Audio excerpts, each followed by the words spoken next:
Hello viewers and welcome to another episode of Elections by Numbers. Today we are talking about the Sooner State, Oklahoma. The name itself, Oklahoma, actually comes from a Choctaw phrase, Oklahoma, meaning red people. Oklahoma is the state with the largest number of Native American residents as of this year. The state currently has just over 280,000 Native Americans living there. This is largely due to the mass relocation of southeastern Native American people to the Midwest back in the 1830s, an act known in history books today as the Trail of Tears. The Trail of Tears occurred as a result of the Indian Removal Act, an actual law that was signed in this country, approved by Congress, signed by President Andrew Jackson to relocate people from their native lands to then Indian territories, which covers the state of Oklahoma today. Just a gentle reminder that just because it is legal, it is not moral. On a lighter note, I would also like to tell you about the town of Beaver, Oklahoma, which is in the panhandle of the state. Every year since 1969, the town of Beaver has had the World Champion Cow Chip Throw contest. A cow chip is similar to a cow pie, and if you don't know what that is, just Google it. And I imagine they throw them like discs, like one would throw a disc in the Olympics, but I have not found that on YouTube yet. I haven't really looked, to be honest. Anyway, I think that's enough of an introduction and a good note to end on. Let's talk about the House elections in Oklahoma for 2020. Oklahoma currently has 5 congressional House districts spanning the state and therefore 7 electoral college votes. And the current balance of power is 4 Republicans to 1 Democrat. That lone Democrat is in District 5, which covers much of Oklahoma City and some eastern suburbs, and flipped as recently as this past midterm election. Incumbent Democratic Representative Kendra Horn is running again for her second term this year in a race that is going to be extremely tight. Horn's victory in 2018 marked the first time a Democrat would represent Oklahoma's 5th district since 1975.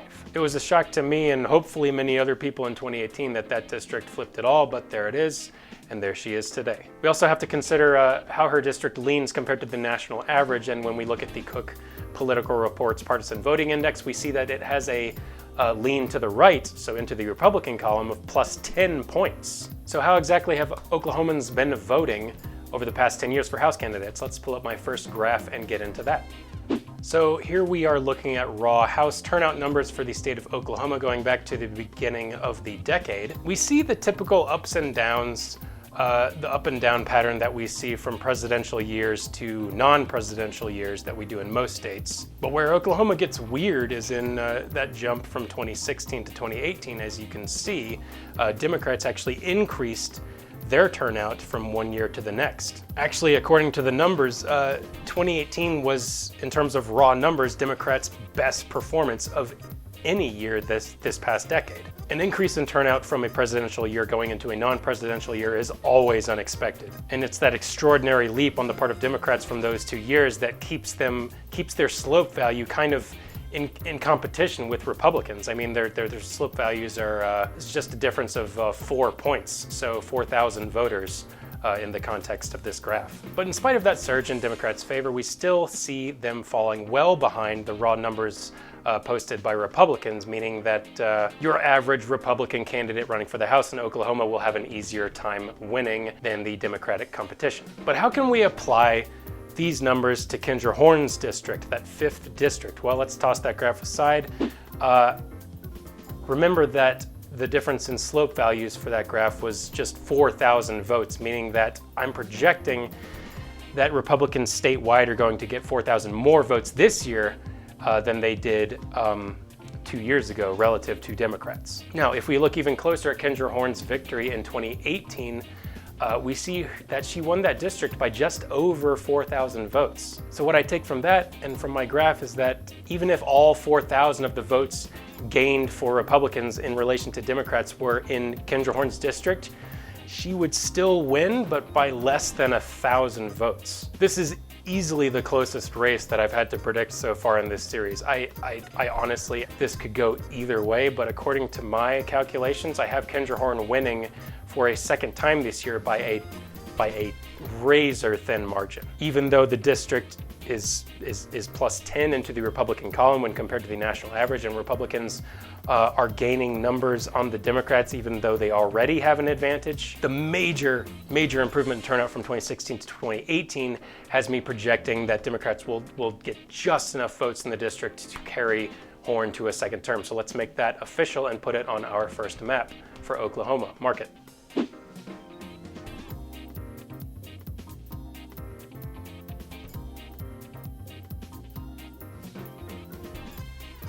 Up next, we have a Senate election in the Sooner State. Republican incumbent Senator Jim Inhofe is running for his 5th full term in the Senate this year at the age of 85. He is, as of this video, running against an undetermined Democratic opponent, but that could change very easily in the next couple of days as Oklahoma's primaries are right around the corner. Inhofe has actually been in Oklahoma's politics for decades. He was the mayor of Tulsa back in the late 70s, early 80s. Then he went on to represent Oklahoma's 1st district before becoming a United States Senator in 1994. To many Americans, he is known as the Snowball Senator, having brought in some snow into Congress from the sidewalks of Washington, D.C. to, I guess, disprove the effects of global warming. Anyway, I'm going off on a tangent there. Let's bring up the numbers to see how the Oklahoma voter votes for their senator. Let's look at those right now. And so when we divert our attention to these numbers, I see right off the bat troubles a-brewing for Democrats running in the state. Remember from our previous section how Oklahoma Republicans are consistently leading Democrats every election year. When you couple those numbers with the fact that each time they've had a Senate election during the past decade, they've outperformed in terms of these ratios, there's just no way that really any Democratic senatorial candidate could win in the state unless the Republican candidate just has an abysmal approval rating. Okay, let's toss those numbers aside and also consider Jim Inhofe's approval rating as of this video, and it is plus 12 points. So Republicans have the House turnout advantage, they have the senatorial to House voter ratio advantage, and Jim Inhofe has approval rating in the positive. So guess what? Let's turn to PollBot and get the answer that we're all expecting. PollBot. There we have our answer. Jim Inhofe winning by a very healthy 24.86% margin of the vote, beginning his 5th term this January at the age of, I believe he'll be 86 after the election. This is a seat that is absolutely safe for Republicans, and you can count on that. Let's put it on our senatorial map now. Mark it.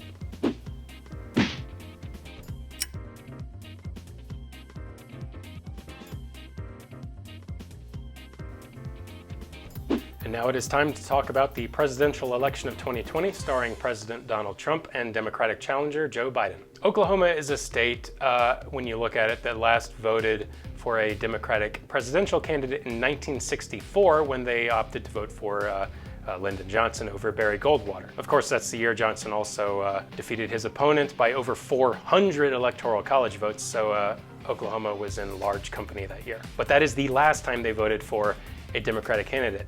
More recently, if we look at 2016, we saw Oklahoma breaking for Donald Trump over Hillary Clinton by, I believe, about 36%. So less than a minute into this section, and it's already looking pretty grim for Joe Biden. But let's look at some ratio numbers to see how Oklahoma voters elect presidents. Let's pull those up right now.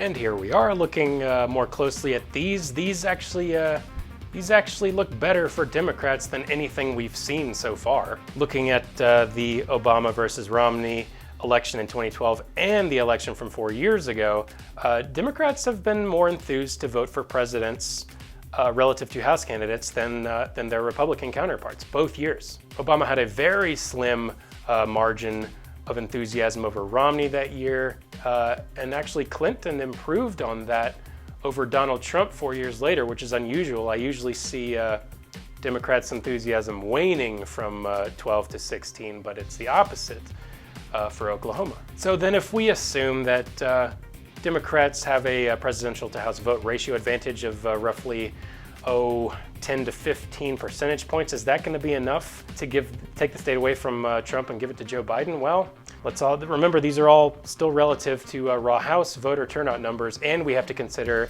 the president's approval rating in the state. So let's toss those numbers aside, and I'll give those figures to you now. Trump's approval rating in Oklahoma is still relatively good. It's at plus 17 points as of this video. And we have to consider again how Republicans have consistently turned out in better numbers for House candidates over the years. So let's take all the figures we know, let's give them to Pollbot and see how the presidential election of 2020 will turn out in Oklahoma this year. Pollbot.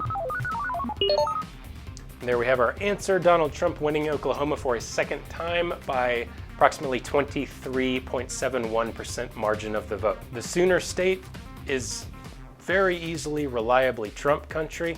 It's voted heavily Republican over the years going back to the 60s. And Donald Trump wouldn't really have to spend a dime there in order to keep its 7 Electoral College votes this year. So let's make that official and put it on our presidential map now. Mark it.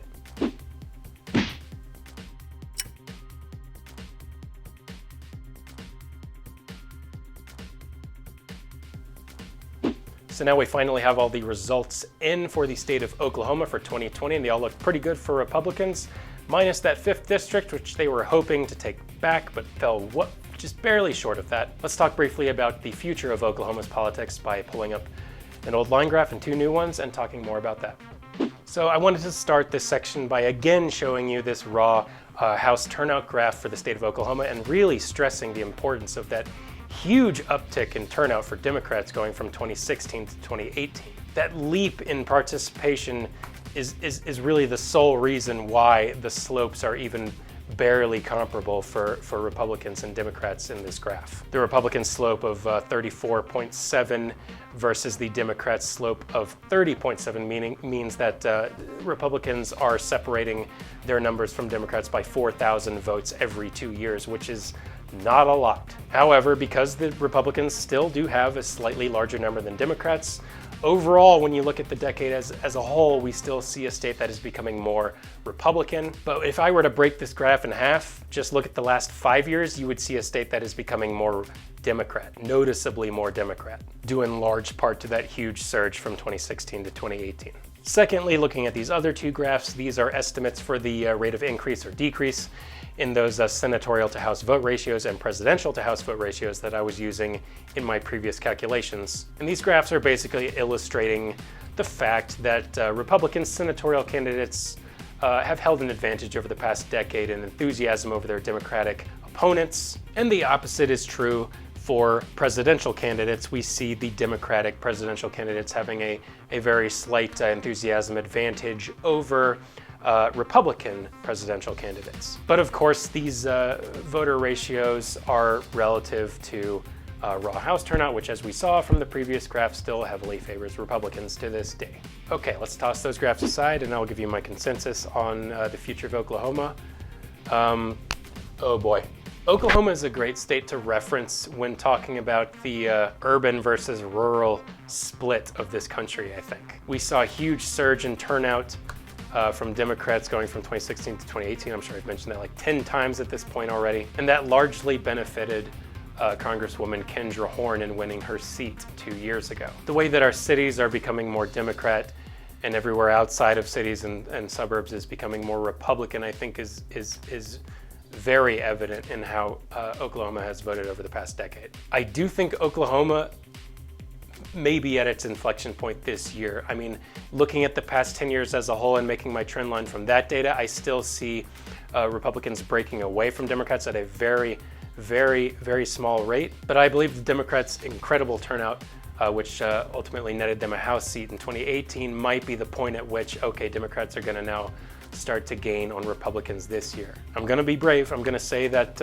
Oklahoma has hit its inflection point. It is no longer becoming more Republican. From 2020 onward, we're going to start to see Oklahoma drift to the left, I think. Let's see how things turn out in 2020 and see if that comment ages well or horribly. And that just about does it for our latest episode of Elections by Numbers. I want to thank you, the viewer, for tuning in today.